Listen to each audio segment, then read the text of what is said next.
Os queridos, aqui quem fala é Hernandes Santos, sou pastor, sou professor no Instituto Sabedoria e Graça e é disso que venho falar de você agora. Tem muita gente que tem muita vontade de fazer teologia, de concluir um curso em bacharelado em teologia de 2, 3, 4 anos e etc.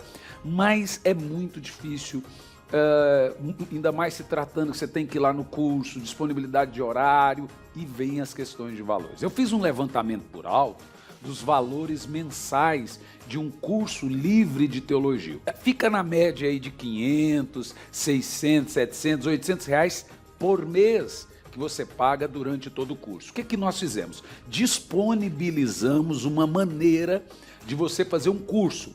Eu dou essas aulas no sistema EAD, o curso está todo ele pronto, são 2 anos de disciplina, ou seja, você faz 1 ano e depois tem que fazer uma rematrícula para o próximo ano, no caso 2 anos de disciplina, com conteúdo de bacharel em teologia. Olha o valor que você paga anual no curso, são 2 anos. R$460. Eu já vi gente terminar o curso em 3 meses, 4 meses, etc. Aí você abre a matrícula para o 2º ano do curso. São 2 anos com conteúdo de bacharel em teologia. É R$460 ano, entendeu? Por ano. Gente, R$460 não equipara a parcela mensal de um curso comum livre em teologia. Um curso comum livre em teologia, a média é de 500 para mais por mês. Então você vai fazer R$460 o curso e eu estou dando a aula para você com conteúdo de bacharel em teologia com o sistema EAD. O que é sistema EAD? A gente tira tudo aquilo que é pormenores e vai direto ao ponto. Então tem aula de 1 hora, tem aula de meia hora, tem aula de 15 minutos, tem aula de 20 minutos. Ou seja, tem todas as aulas da teologia sistemática e o certificado chega na sua casa se formando no Instituto Sabedoria e Graca. O que você pode fazer agora? Você vai entrar no site sabedoriaigraca.com, sabedoriaigraca.com, e você vai se inscrever no curso, passa o seu cartão. Tem bandeira de cartão que faz até em 12 vezes, tem bandeira de cartão que faz em 10, depende muito da sua bandeira. E aí você vai participar e fazer o curso conosco, sabedoriaigraca.com, curso de teologia, curso livre de teologia com conteúdo de bacharelado em teologia.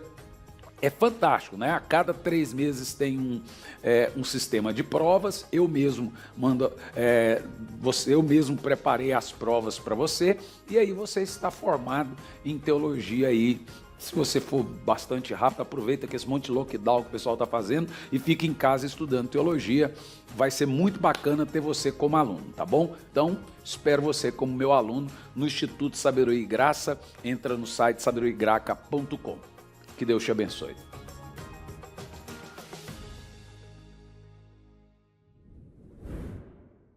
Joel capítulo 2, no versículo 12, o último avivamento. Vamos ler. Contudo agora diz Yahvé, convertei-vos a mim de todo o coração, com jejum, lamento e pranto. Continue. Dilacerai o vosso coração, e não vossas vestes, como é de costume. Retornai com todo o vosso ser para Yahvé, o vosso Elohim, Deus, porquanto ele é tardio em irar-se, e longânimo em misericórdia, compassivo, paciente, de todo amor e capaz de se arrepender-se. A palavra arrepender-se aqui é voltar atrás, porque Deus não se arrepende, tá bom? Capaz em voltar na sua decisão e suspender a desgraça prevista. Vamos até o verso 18. É possível que ele volte atrás, viu como que arrepender ali é voltar atrás? E arrependa-se, não é que Deus, me arrependo, arrependa-se do tipo assim, não vou fazer isso mais, tá bom? E ao passar ainda permita uma bênção sobre vós, assim podereis fazer ofertas de cereais e apresentar libações ao vosso Yahvé, o vosso Elohim, Deus.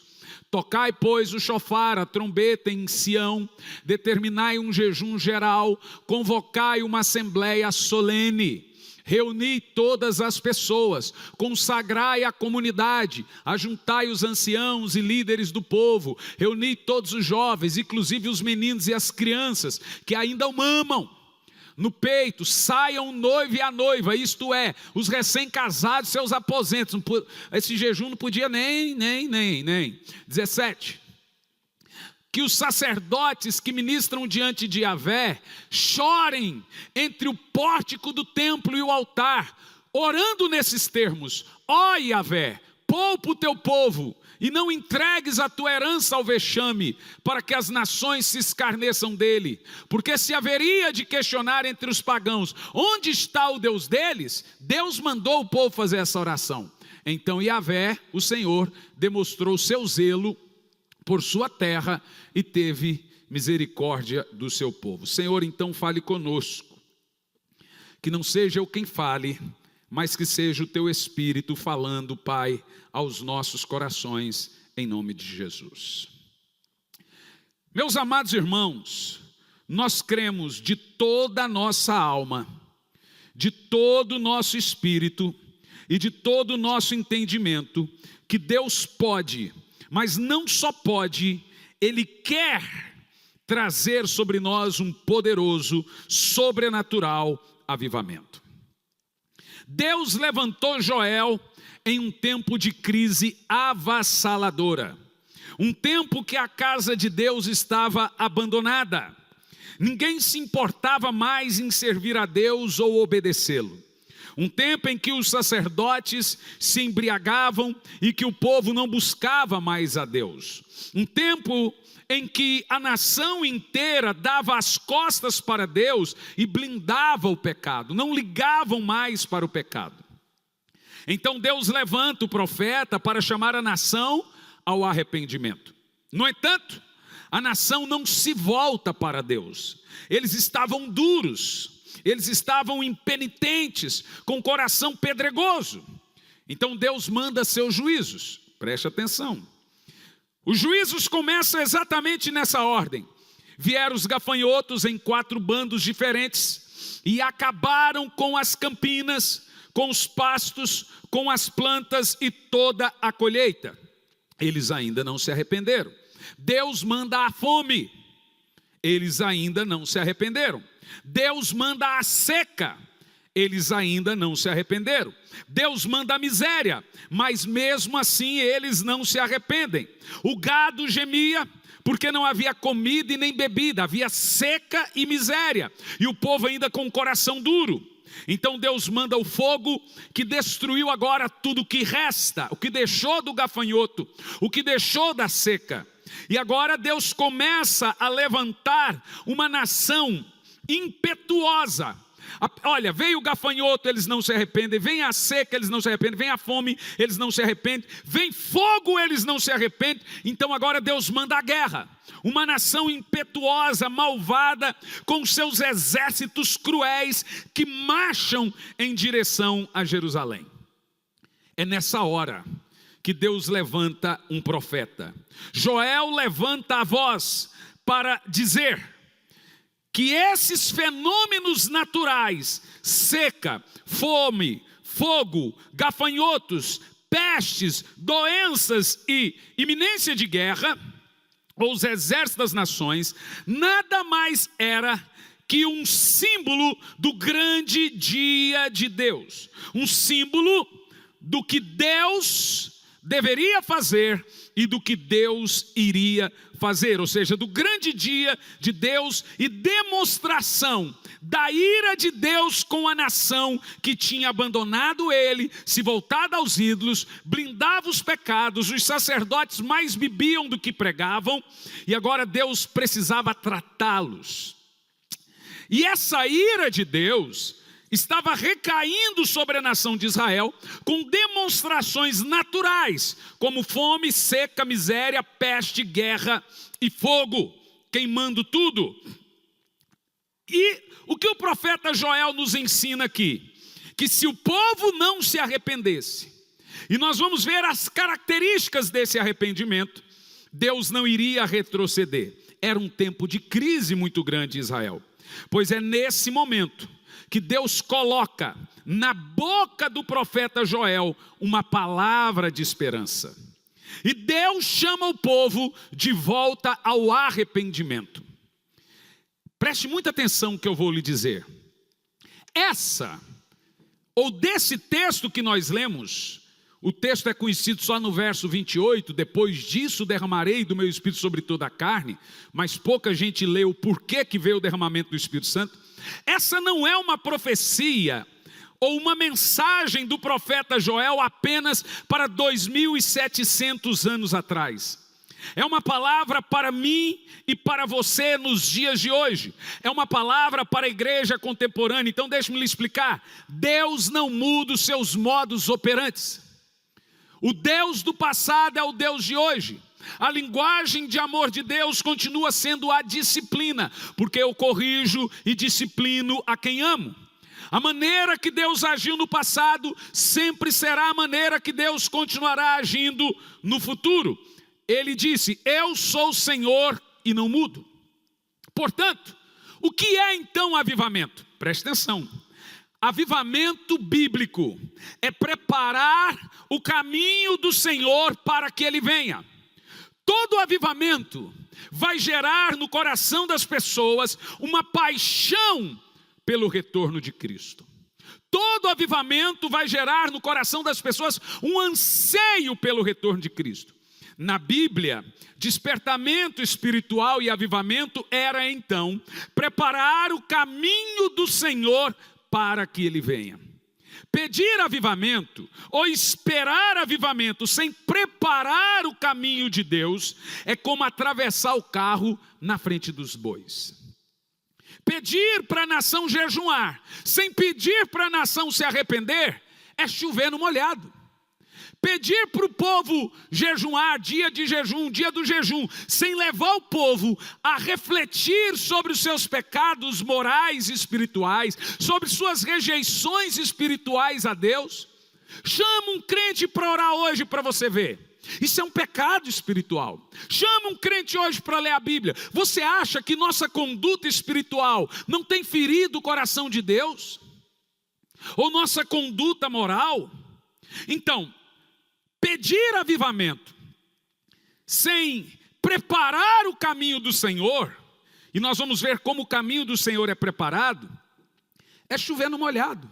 Deus não atende sem quebrantamento. Deus só pode derramar grandemente depois de nos quebrantarmos grandemente. Agora vamos ver então o que Joel nos ensina. Porque veja, no verso 28 está a promessa do avivamento. Mas antes disso, vem o preparo para o avivamento. Como nós nos preparamos para o avivamento? Vamos ver isso? O clamor por avivamento, gente, em primeiro lugar, ele passa por um processo de uma volta urgente a Deus. E o capítulo 2 de Joel, meu querido Zeca, é preparar o povo para voltar-se para Deus.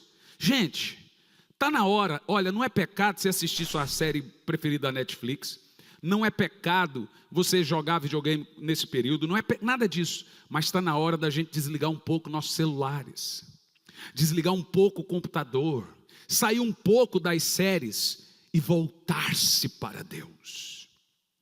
A minha mensagem aqui hoje se consiste nessa frase: voltarmos para Deus. Nós precisamos retornar para Deus. Nós precisamos voltar a buscar a Deus. O tempo hoje é de buscar a Deus, mesmo porque você que está me assistindo não sabe se estará vivo daqui uma semana.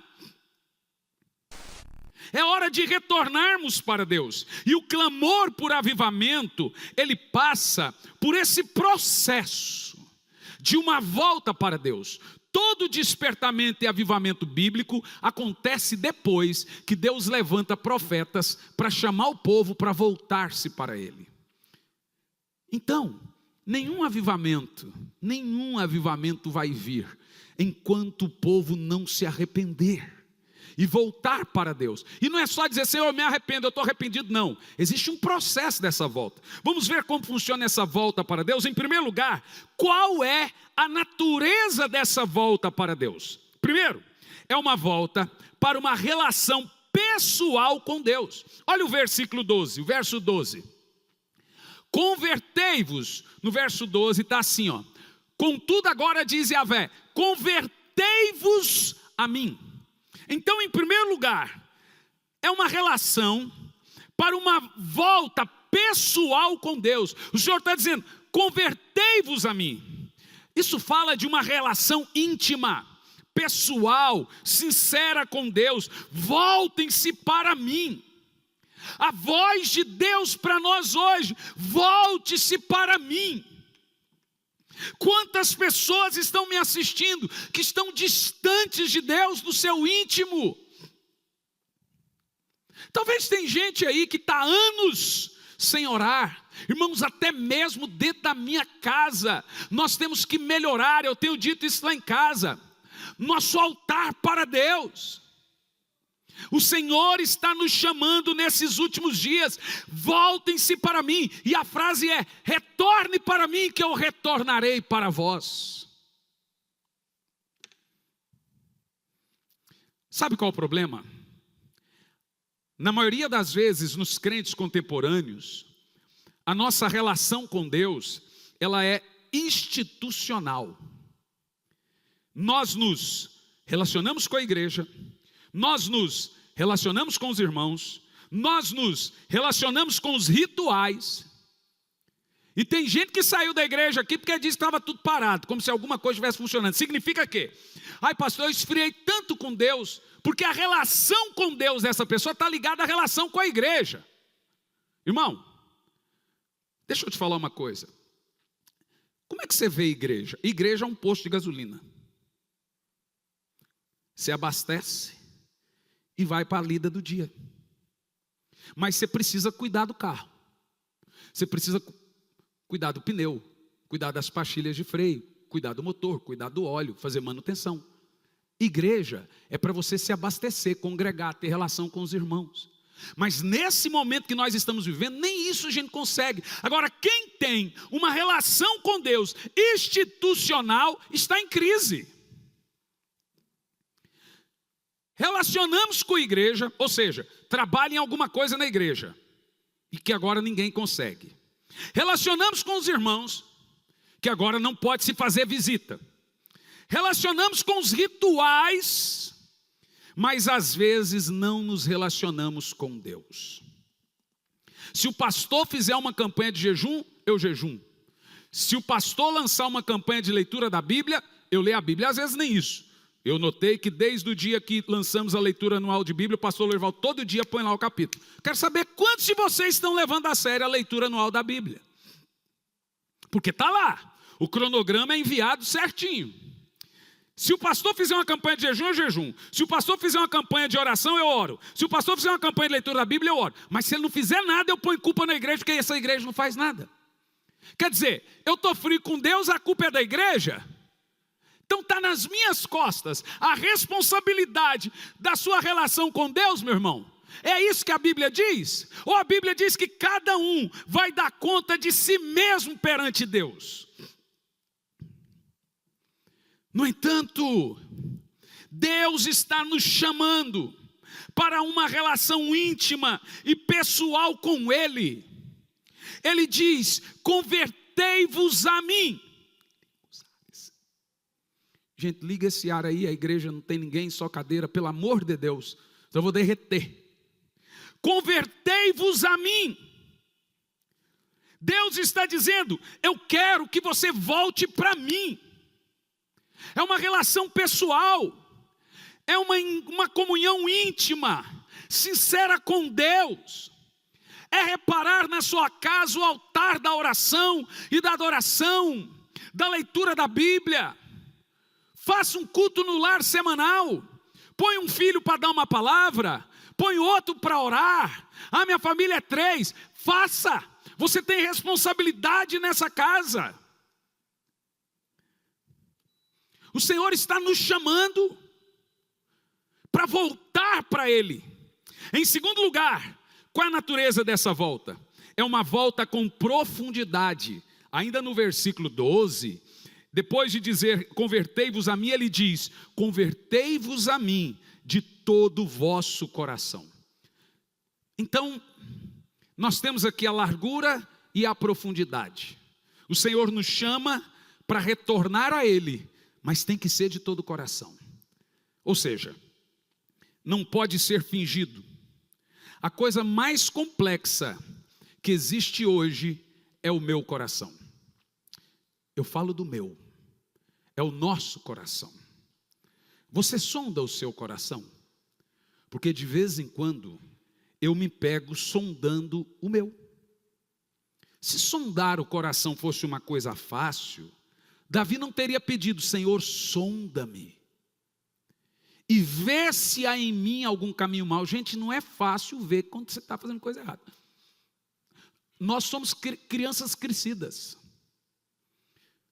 Meu filho, o que você está fazendo de errado? Nada. O Senhor diz que nós temos que voltar para Ele, mas tem que ser de coração sincero. Não é com medo de pandemia. Não é porque não tem leito e está morrendo gente, porque muitos parentes seus já morreram. Não é porque você pode se dar mal. É um coração voltado. O maior problema hoje no nosso cristianismo é a nossa superficialidade em buscar a Deus. Eu quero que você venha na igreja orar 15 minutos. 15 minutos é uma vergonha para um crente orar. Mas você vê, mesmo pregando isso e convocando, tem gente que não vai vir. O Senhor está lhe chamando. Mas eu oro em casa. Não ora não. Porque quem não tem costume de congregar, também não tem costume de buscar a Deus em casa. Porque uma coisa puxa a outra. Se fosse o contrário, o Senhor não nos cobraria o congregar. Nós não podemos congregar, mas o decreto diz que a igreja pode ficar aberta o dia inteiro para o povo ficar vindo. A gente pode atender o povo pode vir, fazer sua prece, sua oração e etc. O Senhor está dizendo, volte para mim de todo o seu coração. Se a gente vai orar, a gente ora de forma superficial. Ora para dormir, ora quando acorda. Senhor, obrigado pelo dia. Senhor, abençoa o dia. Se é para jejuar, faço, mas não me entrego totalmente. Primeira dor de cabeça, eu entrego o jejum quando entrego. Na maioria quebra. Se é para ler ou ouvir a palavra, faço, mas não de todo o coração. Não estou concentrado na palavra. Nós estamos vazios, estamos secos, estamos superficiais. Nosso coração, meus irmãos, está distante do Senhor, longe dEle. E o Senhor nos chama para uma volta sincera, de todo o coração. Nunca buscamos, mas nunca é uma busca intensa. Busco, mas não é de todo o coração. Sabe o que me assusta? É que em Isaías 44 o Senhor diz que vai derramar água sobre quem está sedento.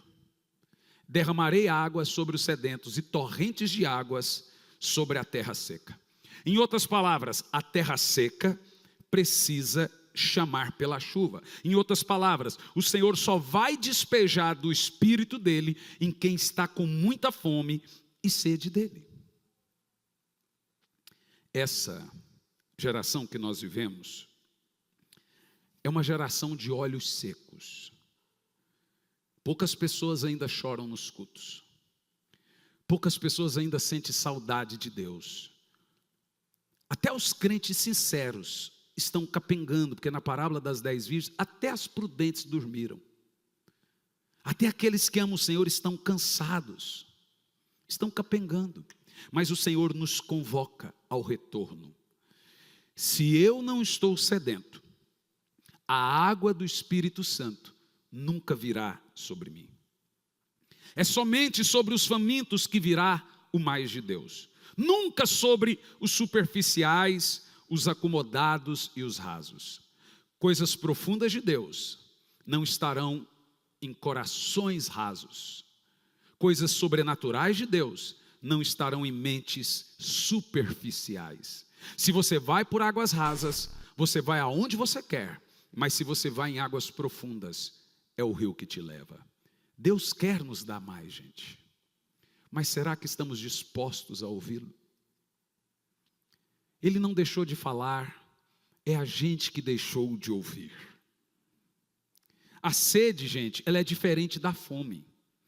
Quando você está com fome, o estômago dói, reclama, mas passa um dia, 2 dias, ele começa a comer as reservas. A fome vai embora, a dor vai embora. Mas não é assim com a sede. O corpo não tem reserva de água. Se você tiver sede, a sede é implacável. Ela tortura, ela esmaga, vai te dando tonteira. Quanto mais tempo você sentir sede, mais rápido você morre. E a dor é maior ainda, bem diferente da fome. O que Deus está dizendo é que nós devemos buscar a Deus como um sedento, anseia pela água. Como a corça suspira pelas águas, a minha alma suspira por ti. Devemos buscar a Deus de uma maneira apaixonada, desesperada, implacável.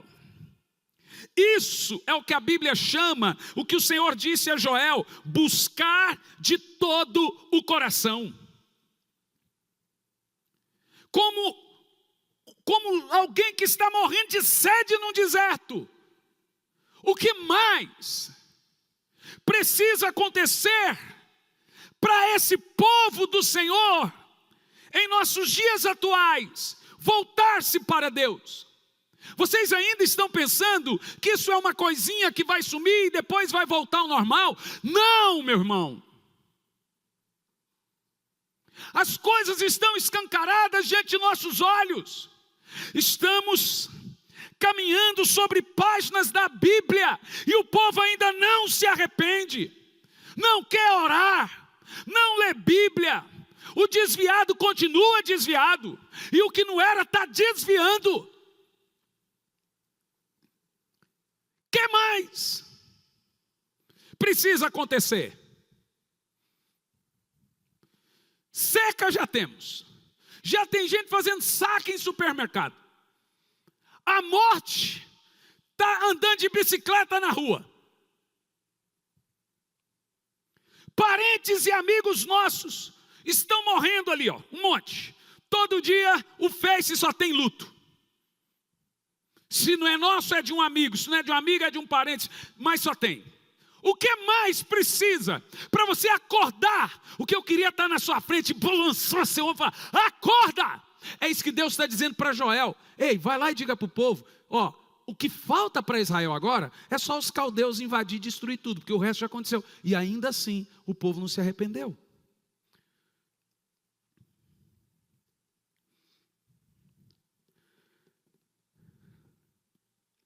Em terceiro lugar, a natureza dessa busca tem que ser uma volta com diligência, isso com jejum. Ele diz, volte-se para mim, no verso 12. Volte-se para mim. Convertei-vos a mim de todo o coração, com jejum, lamento e pranto. Deixa eu te falar uma coisa. Deus não está brincando. Não está.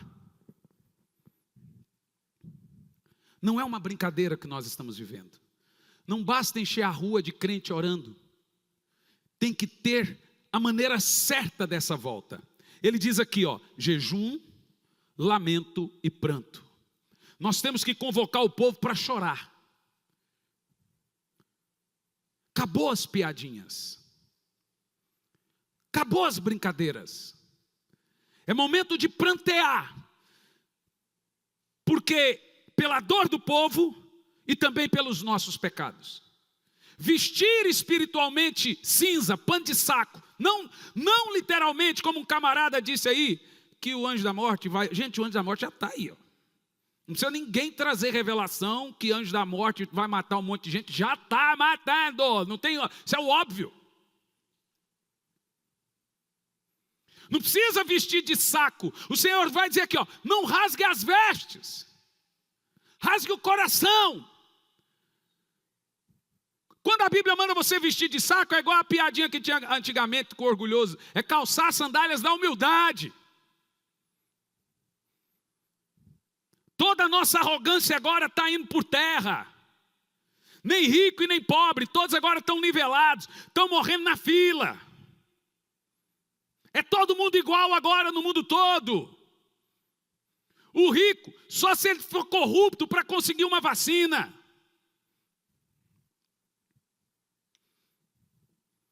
O que é jejum? Jejum é fome de Deus. Jejum é passar fome na carne enquanto alimenta o espírito. Jejum é demonstração de saudade de Deus. Jejum é pressa para ter um encontro com Deus. Jejum é mortificar o corpo e trazer vida espiritual. Todo ano nós temos 2 jejuns anuais dos 21 dias, pastor Lorival. Nós não fizemos ano passado, não fizemos esse por causa da pandemia, para fortalecer a imunidade das pessoas. Mas no domingo eu vou anunciar um jejum. Ele não será de comida, porque não seria sábio de nossa parte nesse momento. Mas ele será pior do que de comida. Tem outras coisas hoje tão sérias e importantes quanto comida. No domingo eu vou anunciar um jejum. E você de outra igreja, de outro que quiser participar, peça ao seu pastor para fazê-lo. Pastor, eu tenho o pastor Hernani fazendo, eu poderia fazer com ele, a gente sugere isso. Qual foi a última vez que você jejuou para Deus quebrantar o seu coração? Porque jejum não é para mudar Deus. Jejum é para mudar você. Por que Deus mandou o povo de Israel jejuar? Porque eles estavam duros de coração. Então agora, quando eles jejuaram, aquele jejum quebrantou o coração deles. Quando você jejua, a sua alma fica em silêncio. Fica mais sensível. E aí você começa a ouvir os sussurros de Deus no seu ouvido. Qual foi a última vez que você sentiu saudade de Deus? Fome pelo pão do céu? É tempo da igreja jejuar e orar e buscar o Senhor. Mas não basta só jejuar. Tem um critério no versículo 12. Está dizendo ali, ó, jejuar, lamentar e prantear. Ah não, eu estou de jejum e fica na televisão. Estou de jejum, fica jogando videogame. Estou de jejum e fica no celular o dia inteiro. Não está jejuando. O jejum é se voltar 100% para Deus. É trazer vida na vida espiritual. Vida na vida espiritual. É mostrar que nós queremos Deus, que queremos a presença dEle. Lembre-se que eu estou pregando que devemos voltar para Deus. Uma das coisas é voltar de todo o coração.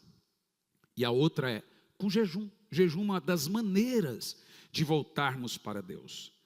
Mas também a natureza dessa volta. Em quarto lugar, precisa ser uma volta com quebrantamento, isso com choro e pranto, que nós lemos aqui.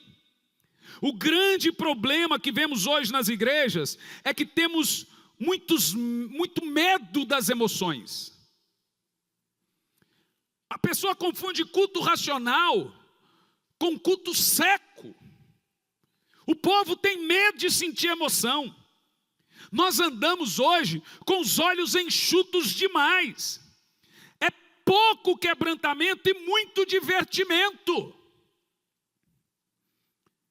A maneira de atrairmos o avivamento de Deus, gente, aqui ó, é com choro e pranto.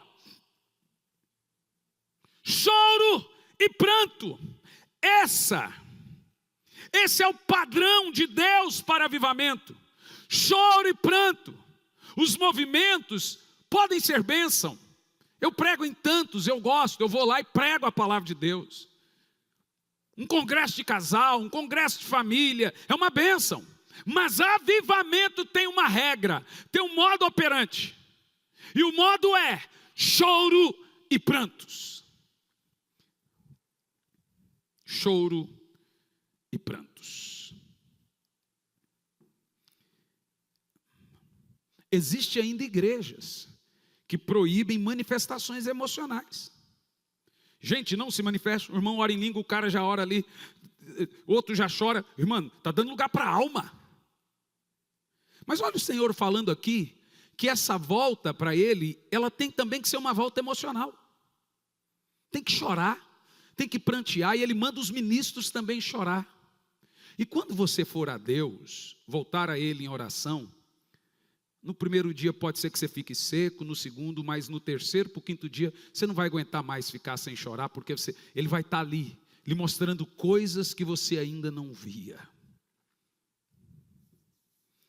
Porém, a Bíblia Sagrada nos ensina que é impossível ver a manifestação da majestade de Deus e da miserabilidade de nossos pecados, a não ser que façamos isso em prantos. Ou seja, é impossível você ver a glória de Deus e o seu pecado, a não ser que tenha lágrimas rolando nos seus olhos.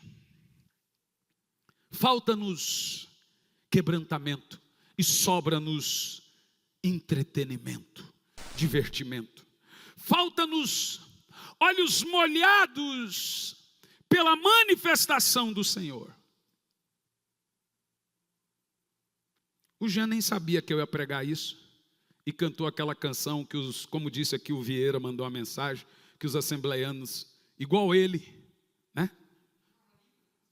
Mara Lima, essa música é maravilhosa, né? Maravilhosa, né?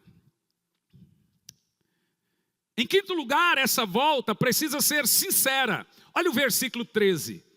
Olha bem o que o Senhor está dizendo. Porque o judeu naquela época, qualquer coisa ele rasgava a roupa. Aí o Senhor dizia, não adianta rasgar a roupa, meu filho. Se você não rasgar o coração, eu não aceito. É isso. Não adianta fingir que está fazendo oração ou pedir avivamento. Eu quero sondar o seu coração. Olha lá, ó.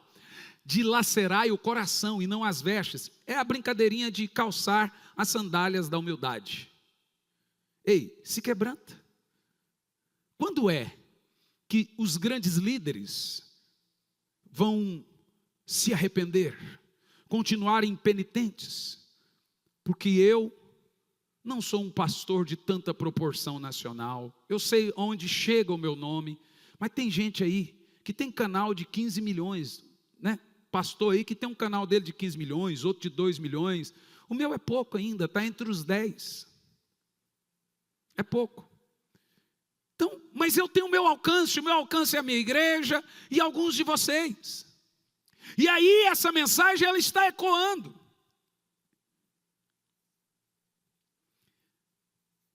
O que é importante aqui nesse gesto do versículo 13, de rasgar as vestes, é explicar a forma que um judeu expressa tristeza, arrependimento e desespero.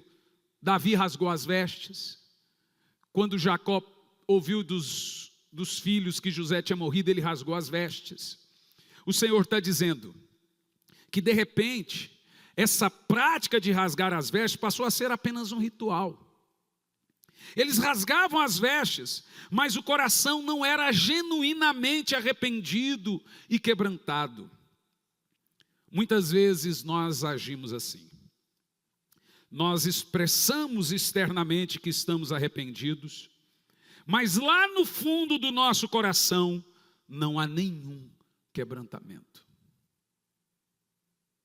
Por isso, com o avivamento do país de Gales, o Senhor pediu só uma coisa para Evan Roberts, o menino de 16 anos. Evan, você só precisa fazer uma oração e eu vou te dar 100 mil almas em 2 anos. Qual é, Senhor? Quebranta-me, Senhor. Quebranta-me, Senhor. Senhor, eu vou orar isso. Ore isso o dia inteiro. Manda o povo orar isso. Quebra-nos, quebranta-nos, quebranta-nos. Deus só precisa de uma coisa para trazer avivamento: corações rasgados,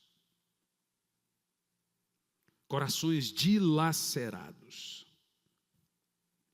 corações derretidos. Porque muitas vezes, irmãos, nós somos bons em externar o glória a Deus mais alto, aleluia mais alto. Mas será que o nosso coração está rasgado como nós mostramos externo? E às vezes a pessoa é quietinha, mas é de oração, ela interiormente busca a Deus, e o que Deus está olhando é o coração. Porque a oração não é o que você fala, é um coração que Deus vê. Porque muitas vezes a gente fala uma coisa com a boca, mas o coração está distante de Deus. Nós devemos sentir dor, pânico, angústia, tristeza pelo pecado. Quando você não está mais sentindo dor pelo pecado, é hora de pedir ao Senhor para moer seu coração. Porque ele está de pedra. Senhor, quebranta-me, porque eu não estou conseguindo mais me arrepender. Eu não choro mais pelas coisas erradas que eu faço. Então tem um verme na minha mente chamado endurecimento. Mente cauterizada. E aí a gente não vê mais os nossos erros. Quando o Espírito Santo vem a você, a verdadeira convicção de pecado, a dor, é muito, mas muito grande. Aí as lágrimas rolam. E a lágrima que rola dos olhos mata o verme no coração de pedra. É assim que o profeta Joel conclama o povo a se voltar para Deus. Mas em segundo lugar, qual é a urgência dessa volta? Nós vimos a natureza da volta. Agora, qual é a urgência da volta? Veja de novo o versículo 12. O Senhor diz: assim mesmo, agora. Não é amanhã.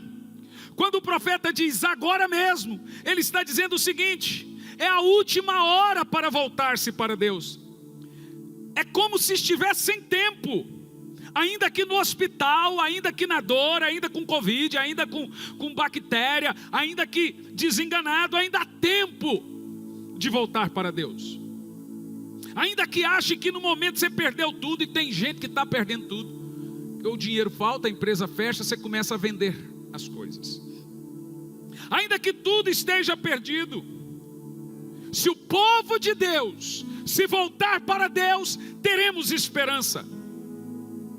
Ainda há tempo, igreja do Senhor brasileira, de termos um grande avivamento, se nós tivermos um coração sincero, uma volta sincera.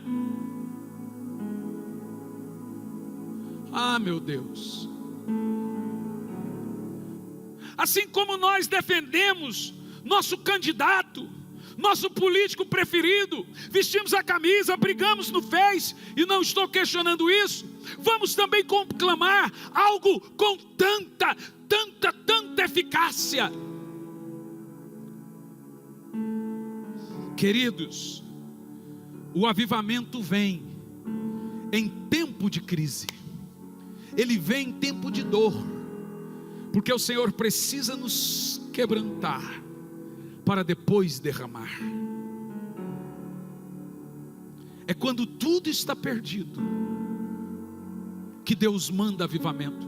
Eu estou muito esperançoso para depois dessa pandemia, porque o avivamento, ele prepara o caminho do Senhor. Então antes de Jesus voltar, ele tem que mandar um avivamento, que vai preparar o caminho do Messias. Mas esse avivamento vai vir, se a igreja entender que ainda há tempo de se voltar para Ele.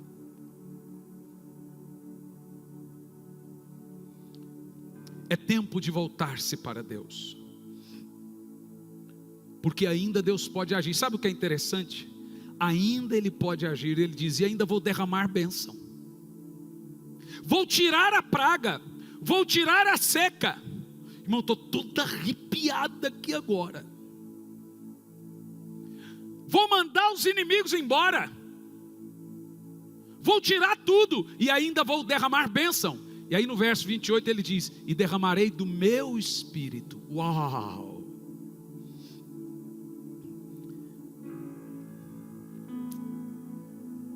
Qual é a urgência dessa volta? Em segundo lugar, cada um de nós temos duas motivações para voltar para Deus. Olha o versículo 13. As duas motivações, vou falar das duas agora. Dilacerai o vosso coração e não vossas vestes, como de costume. Retornai com todo o vosso ser para Yahvé, vosso Elohim, porque Ele é tardio em irar-se. A primeira motivação é: Deus é bom, Deus é misericordioso. A Bíblia diz que Deus não tem prazer na morte de ninguém. Você acha que Deus está feliz com esse tanto de luta, irmão? Não está. Não está. Não importa se você caiu, tropeçou, está no fundo do poço. Tem gente que nesse momento de pandemia, em vez de voltar para Deus, meteu a cara na bebida, caiu na prostituição, se desviou, abandonou. Que momento, irmão. Mas se você se voltar para o Senhor, Ele é misericordioso. Aí mesmo na sua casa tem que haver desespero. Ele terá prazer em lhe restaurar. Segundo lugar, por que nós temos a segunda motivação para voltarmos para Deus? Versículo 13, parte B. Ele é longânimo e misericordioso, compassivo, paciente, cheio de amor e capaz de arrepender-se e suspender a desgraça prevista. Se somos convertidos, nós somos de Deus. Mesmo que entremos por um caminho de desobediência, de sequidão e de pecado, continuamos a ser povo de Deus. Porém, se permanecermos desviados de seus caminhos, Deus manda disciplina para nos acordar. Deus manda seus juízos.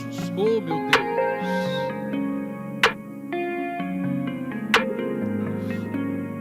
Como eu tenho convicção que esse texto de 2.700 anos atrás se encaixa com os nossos dias. Mas também como eu tenho convicção que também estamos vendo um avivamento apontando lá na frente. Mas tem que ter aqui o critério de Deus. Se esse avivamento não vir, porque tem gente aí que não está vendo, que venha conosco, na nossa casa, na nossa igreja, mas que tenha aqui o critério de Deus, não nosso, o de Deus. Deus tem muitas formas de disciplinar seus filhos. Nós somos o povo da aliança e Ele é o nosso Pai. E Ele terá que trazer disciplina para nos despertar do sono. Se Deus não nos balançar, a gente não acorda. E a disciplina não é porque Deus acha bom, é porque nós somos maus e não despertamos. Mas ainda dentro do texto, a possibilidade da volta. Veja o versículo 14. A possibilidade dessa volta, verso 14. É possível que ele volte atrás e se arrependa. E ao passar ainda permita uma bênção sobre vós. Assim podereis fazer ofertas de cereais. Está dizendo, assim vocês vão poder voltar para o culto. Irmão, nunca esse texto se pareceu tanto com os nossos dias. Vão lá fazer seus cultos. Assim diz o Senhor. Esse aqui, quem sabe, não é uma dúvida.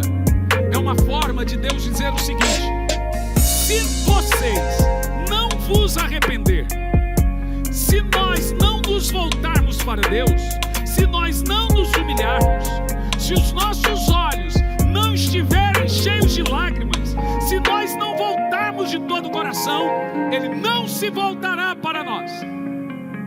Vai sair uma praga, vai vir outra, vai sair uma coisa, vai vir outra, e a coisa só pior.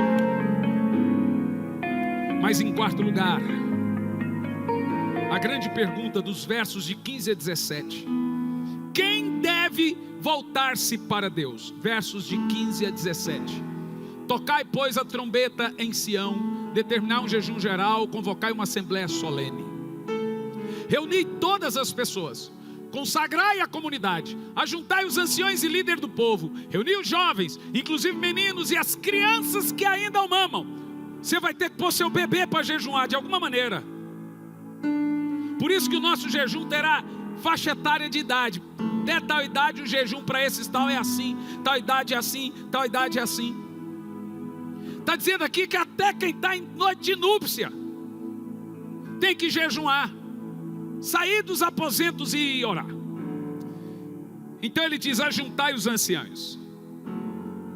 Ele diz: reuni os filhinhos e até os que mamam. Ele diz: e também sai o noivo da recâmara. O profeta está dizendo o seguinte: na palavra de Deus não existe nada mais urgente. Eu estou em lua de mel, meu bebê está mamando, acabei de ter criança. Ele está dizendo, não tem nada mais urgente aqui nesse momento do que voltar-se para Deus.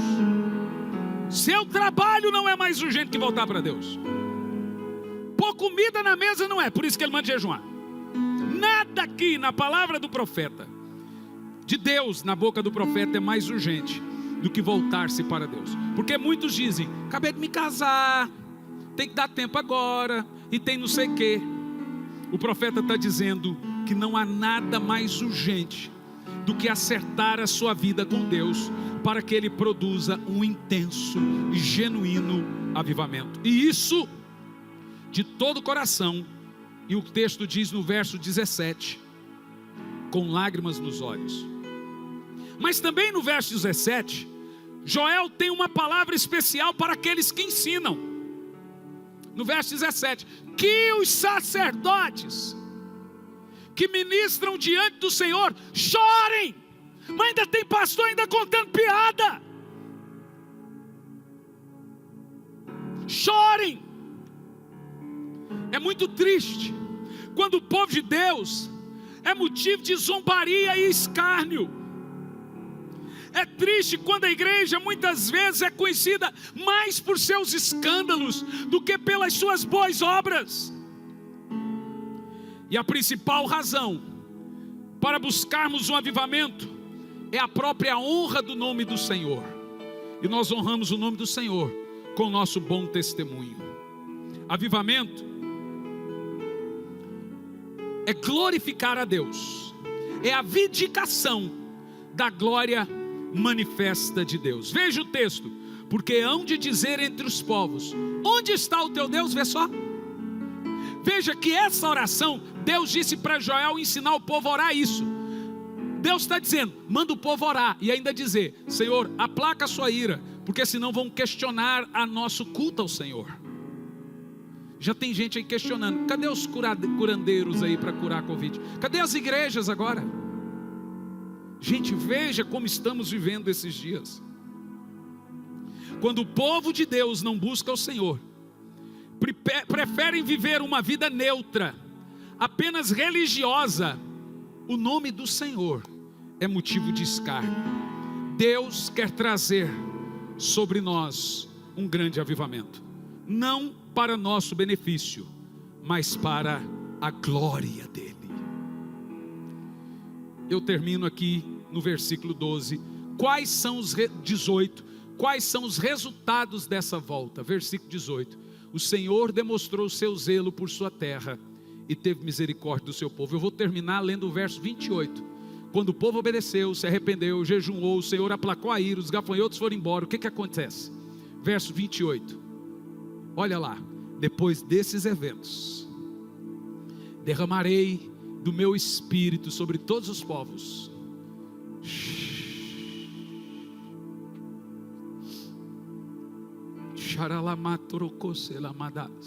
E suas filhas profetizarão. Sabe por quê? Porque agora nós temos um altar para Deus dentro de casa. Os idosos terão sonhos. Hoje estão morrendo. Jovens também estão morrendo. Os jovens terão visões. Nunca estivemos numa repetição dos dias de Joel, 2.700 anos atrás, como estamos vendo. No caso de Jesus aqui, era 700 anos antes de Jesus. Mas o Senhor nos chama de novo a esse retorno. Eu vou fazer um pedido a você que está me assistindo. Na sua casa, você vai ficar em pé. Não fica sentado, não. Não importa se está de jejum, meia roupa, mas fique em pé. E vamos nos retornar. Vamos voltar para o Senhor. Enquanto o Jean canta de novo, vamos nos arrepender e começar um processo de retorno ao Senhor.